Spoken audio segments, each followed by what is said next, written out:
Puis je vis un nouveau ciel et une nouvelle terre, car le premier ciel et la première terre avaient disparu, et la mer n'était plus. Et je vis descendre du ciel, d'auprès de Dieu, la ville sainte, la nouvelle Jérusalem, préparée comme une épouse qui s'est parée pour son époux.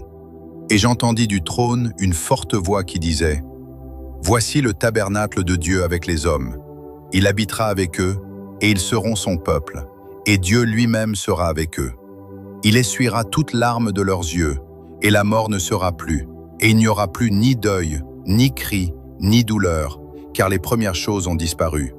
Et celui qui était assis sur le trône dit : Voici, je fais toutes choses nouvelles.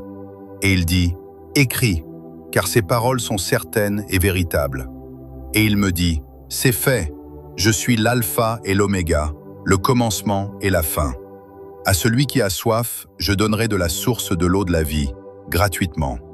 Celui qui vaincra héritera ces choses. Je serai son Dieu, et il sera mon fils. Mais pour les lâches, les incrédules, les abominables, les meurtriers, les impudiques, les enchanteurs, les idolâtres et tous les menteurs, leur part sera dans les temps ardents de feu et de soufre, ce qui est la seconde mort.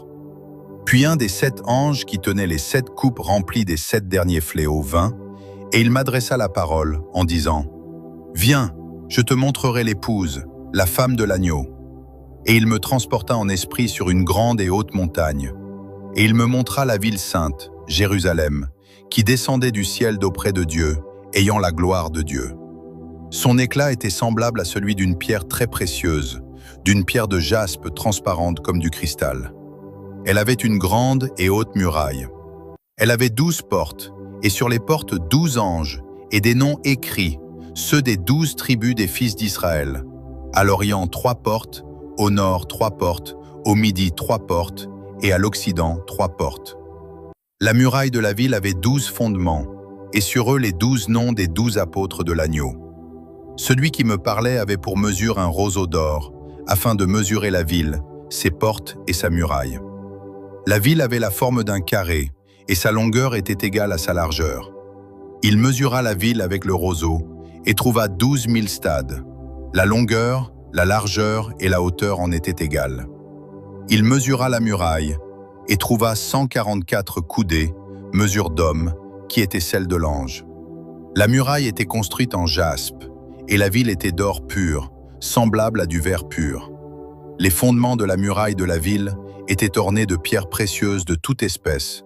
Le premier fondement était de jaspe, le second de saphir, le troisième de chalcédoine, le quatrième d'émeraude, le cinquième de sardonyx, le sixième de sardoine, le septième de chrysolite, le huitième de béryl, le neuvième de topaze, le 10e de chrysoprase, le 11e d'hyacinthe, le 12e d'améthyste. Les 12 portes étaient 12 perles. Chaque porte était d'une seule perle. La place de la ville était d'or pur, comme du verre transparent.